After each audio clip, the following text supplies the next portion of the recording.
Salut et bienvenue dans cette nouvelle vidéo. Aujourd'hui, je vous retrouve pour vous montrer comment créer ce type d'effet de texte en tube 3D sur Illustrator. Donc un effet qui est assez à la mode et on va voir comment faire ça avec ce dégradé qui s'applique tout le long. Donc c'est parti, on va créer un nouveau document. Vous pouvez prendre les dimensions que vous voulez. Moi ici, je fais simplement 1280 par 720 pixels pour avoir ma vignette YouTube. Tout le reste, je laisse par défaut, donc en RVB 300 ppp, ici aperçu par défaut, pas de fond perdu, et je fais créer. Tout de suite, ce que je vais faire, c'est prendre mon outil ellipse ici. Je vais faire un clic dans mon document et je vais créer une ellipse de 50 par 50 pixels. Je vais faire OK. Donc la taille de l'ellipse définit simplement la taille, l'épaisseur de votre tube. Donc je vous laisserai tester avec différentes épaisseurs. Ici, je vais prendre 50 pixels du coup de large et de hauteur. On va retirer la couleur de contour et on va changer la couleur de fond. Donc en fait, je vais rentrer deux codes hexadécimaux dans mon nuancier. Le premier, ça va être FFD595. Je vais faire OK. On va venir ajouter cette couleur ici dans Nouvelle nuance. Ensuite, je répète l'opération. Je vais mettre FF6D98. Je vais faire OK. Et je vais également ajouter cette nuance dans mon nuancier. Et ensuite, je vais appliquer un dégradé. Donc pour ça, on veille à avoir sélectionné notre ellipse. On va ouvrir le panneau dégradé. Si vous ne l'avez pas, vous allez dans Fenêtre, vous cliquez sur Dégradé de couleur. Il s'ouvre ici. On va cliquer sur le premier qui est noir et blanc et on va simplement changer les couleurs qui sont à gauche et à droite. Donc je double-clique sur les petites vignettes ici, sur les petites ellipses et je change les couleurs. Ensuite, là, l'angle, je vais mettre -90. Comme ça, j'ai la couleur la plus rose en dessous et ma sorte d'orange jaune sur le dessus. Et je vais sélectionner mon ellipse, maintenir Shift et Alt enfoncé et je décale cette ellipse vers la droite. Et vous voyez, le fait de maintenir Shift et Alt enfoncé, ça me la duplique vers la droite sur le même axe. Et ensuite, donc, je sélectionne les deux. Je vais dans Objet, je vais choisir Dégradé de forme et je vais faire Créer. J'ai des ellipses qui apparaissent comme ceci au milieu. Et ensuite, en fait, je vais augmenter le nombre de copies en allant dans Dégradé de forme, option de dégradé. Je vais choisir étape et je vais rentrer la valeur maximale que je peux rentrer, à savoir 1000. Donc là, si je fais aperçu, hop là, je recoche l'aperçu, vous voyez ce qui se passe, je fais OK. En fait, si je zoome, ça me met tellement de duplicata les uns à côté des autres que on ne voit plus rien et ça fait une jonction naturelle, disons. Et en fait, l'idée maintenant, c'est que maintenant qu'on a cette forme-là, je vais pouvoir prendre ma plume et dessiner le tracé que je veux. Donc je retire le fond et le contour.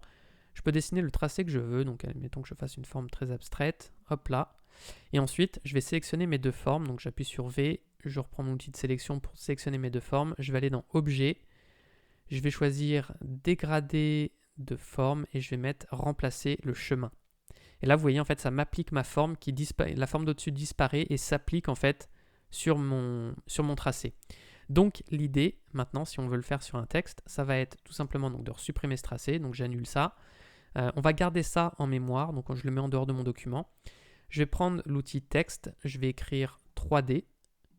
On va ouvrir le panneau caractère qui se situe ici. Si vous ne l'avez pas, vous allez dans Fenêtre, vous cliquez sur caractère pour l'ouvrir. Alors il est peut-être caché dans texte, donc il faut aller dans texte et cliquer sur caractère pour l'ouvrir. Je vais mettre la typographie Great Vibes. Je vais augmenter sa taille à 300, la déplacer, mettre une sorte de gris clair, simplement parce que je vais repasser dessus avec ma plume pour mieux voir mon tracé en fait. Donc je vais mettre ensuite Objet, Verrouiller, Sélection. Donc je ne peux plus sélectionner mon texte. Et donc l'idée maintenant c'est de prendre la plume, de désactiver le fond. On peut mettre un contour noir, comme ça on verra peut-être un peu mieux notre tracé. Et je vais simplement faire un clic. Voilà, je maintiens le clic, comme ceci. Là, je maintiens le clic et je fais mes arrondis. Une fois que je suis arrivé là, je fais commande ou contrôle sur PC, donc commande sur Mac, contrôle sur PC, un clic, et on repart de là où on veut. Et donc, je suis tout simplement les formes de ma typo. Voilà, on retourne jusqu'ici. Une fois que c'est fait, donc je reprends mon outil de sélection, je clique à côté, je vais faire Objet, tout déverrouiller. Je vais sélectionner mon texte ici, le supprimer, on n'en a plus besoin.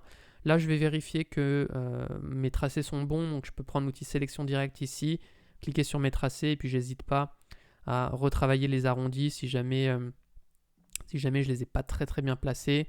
Je peux m'émanciper de la typo d'origine, c'est pas très grave. Bon, après ça dépend du rendu que vous voulez. Mais là, ici, vous voyez, je peux retravailler mes arrondis pour qu'ils soient comme je le souhaite. Donc là, on va dire que c'est bon. Et ce que je vais faire maintenant, c'est que donc, je vais reprendre mon outil de sélection. Je vais maintenir Alt enfoncé pour dupliquer cette forme. Et en fait, on va devoir travailler chaque tracé un par un. Alors, oups, je ne l'ai pas dupliqué. Alors, je reprends mon outil de déplacement. Hop là. Donc j'ai maintenu Alt enfoncé pour dupliquer ma forme. Je sélectionne donc le 3 plus ma forme ici. Je vais dans Objet, je choisis Dégradé de forme et je fais Remplacer le chemin. Et ensuite je vais répéter l'opération pour le D. Donc là je maintiens Alt enfoncé, on duplique et on sélectionne les deux. Donc là vous voyez celle-ci, même si j'en aurais plus besoin, je peux la garder en mémoire en dehors de mon document pour si jamais je veux refaire d'autres formes ou quoi. Donc je vais retourner dans Dégradé de forme, je vais choisir Remplacer le chemin et j'obtiens quelque chose comme ceci. Pour autant sur le D, ce qui me plaît pas, c'est que ici, je préférerais que ma forme en fait passe, que cette forme-là passe au-dessus de celle-ci. Donc pour ça, je sélectionne mon D et je vais inverser en fait la manière dont le premier et l'arrière-plan sur ma propre forme, et pour ça je vais dans Dégradé de forme et je vais choisir Inverser le chemin. Et vous voyez, il se passe quelque chose comme ceci. Donc après je peux, vous voyez, remettre le D peut-être un peu plus à gauche derrière le 3. Si jamais je veux retravailler ça, je peux également le placer dans disposition en premier plan. Vous voyez, maintenant il passe au-dessus du 3. Bon, en termes de lisibilité, je préfère que ce soit le 3 qui soit au-dessus. Je vais le mettre à peu près comme ceci, je trouve que c'est mieux. Mais vous avez compris un petit peu l'idée. On peut sélectionner les deux, maintenir Shift et Alt enfoncé pour agrandir depuis le centre, faire en sorte qu'il soit plus grand. On peut également, vous voyez, prendre mon outil ici de sélection de tracé et puis retravailler les arrondis à ce moment-là. On pourrait retourner dans le dégradé, changer les dégradés. Bref, on peut rééditer tout à ce moment-là. Et donc, si on veut mettre un arrière-plan, ce que je vais faire, c'est que je vais tout simplement prendre mon outil ici rectangle, faire un clic. Je vais faire un rectangle de 1280 par 720 pixels, les dimensions de mon document. Je fais OK. On va mettre une couleur. Donc en l'occurrence ici, je vais mettre le code hexadécimal 667.5E9. Je vais faire OK. On ajoute la couleur au nuancier. Je vais en mettre une deuxième. Hop là, je redouble-clique ici. Je vais mettre cette fois-ci du 7B4CB1. Je vais faire OK. J'ajoute encore une fois au nuancier.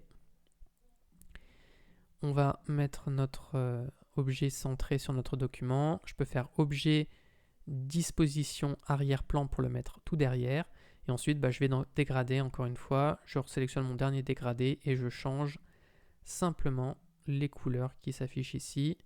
Je peux également changer l'angle, mettre par exemple 45 degrés. Changer le sens du dégradé par exemple, bref, après vous ferez un petit peu ce que vous voulez, et puis si vous voulez être sûr de ne pas sélectionner votre fond par erreur, vous pouvez le sélectionner ici, faire objet, verrouiller sélection, et comme ça on ne peut plus le sélectionner et on peut travailler sur notre premier plan sans problème.